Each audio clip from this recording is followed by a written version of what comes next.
युवतियां न तो भगवान को मानते हैं, न तो किसी प्रकार के वेद को मानते हैं। मैं कहता हूं जो बच्चे विज्ञान की आंखें लेकर के पैदा हो रहे हैं वे हमारे निकृष्ट विचारों को कैसा स्वीकारेंगे, अज्ञानपूर्ण विचारों को कैसा स्वीकारेंगे।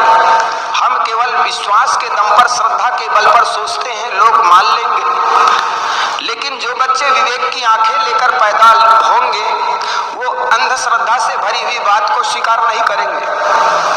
आज भी आदमी कहता है कि यज्ञ से पानी बरसता, तो मैं कहता हूं राजस्थान के मड़वाड़ क्षेत्र जहां पर पानी के लिए तरसता, 3-3, 4-4 साल में जब बारिश होती है छत के पानी को पाइप नली के द्वारा जमीन के नीचे हौद बना करके इकट्ठे करते हैं और उस पानी को 3-3 साल तक प्रयोग करते हैं। वहां बारिश नहीं होती, बहुत कम बारिश होती है।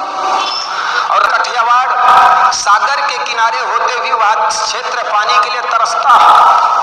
सागर में खारा पानी है लेकिन मीठा पानी के लिए आज वह क्षेत्र तरसता है। तो मैं कहता हूं ऐसी जगहों पर जाकर के यज्ञ करें, फिर बारिश हो जाए तो ये मान लिया जाएगा वास्तव में यज्ञ से बारिश होती है। लेकिन न जाने हम कैसी कैसी कृत्यों को भी केवल धर्म के नाम पर स्वीकार करते चले जाते हैं।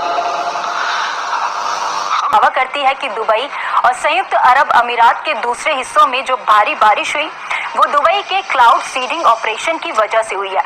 आपको बता दें कि दुबई रेगिस्तानी देश होने के चलते हमेशा से जल संकट का सामना करता रहा है।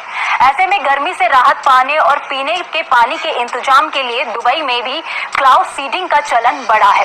दावा यह है कि दुबई प्रशासन ने सोमवार और मंगलवार को भी क्लाउड सीडिंग के लिए विमान उड़ाया था।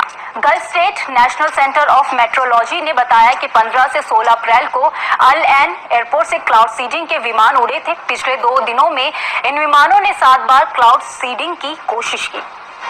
अब क्योंकि दुबई और उसके आसपास के देशों में बेहद धीमी गति में साउदर्न जेट स्ट्रीम बह रही थी। साउदर्न जेट स्ट्रीम एक ऐसी वायुमंडलीय हवा होती है जो अपने साथ गर्मी लेकर आती है, क्योंकि दुबई और उसके आसपास समंदर है जहां धूल भरे तूफान आते रहे हैं।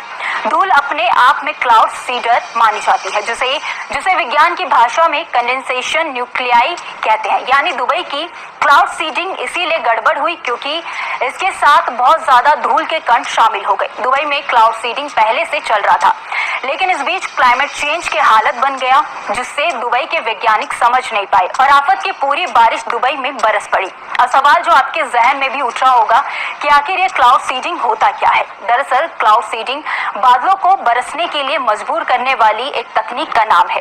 इसे आसान भाषा में समझे तो जब बच्चे का पढ़ने का मन ना हो, बावजूद उसके माता पिता उसे डांट कर पढ़ने के लिए मजबूर कर दे, आर्टिफिशियल बारिश में भी क्लाउड सीडिंग के दौरान बादलों को बिजली का झटका दिया जाता है ताकि वो आपस में रगड़ जाएं और बारिश पैदा करें।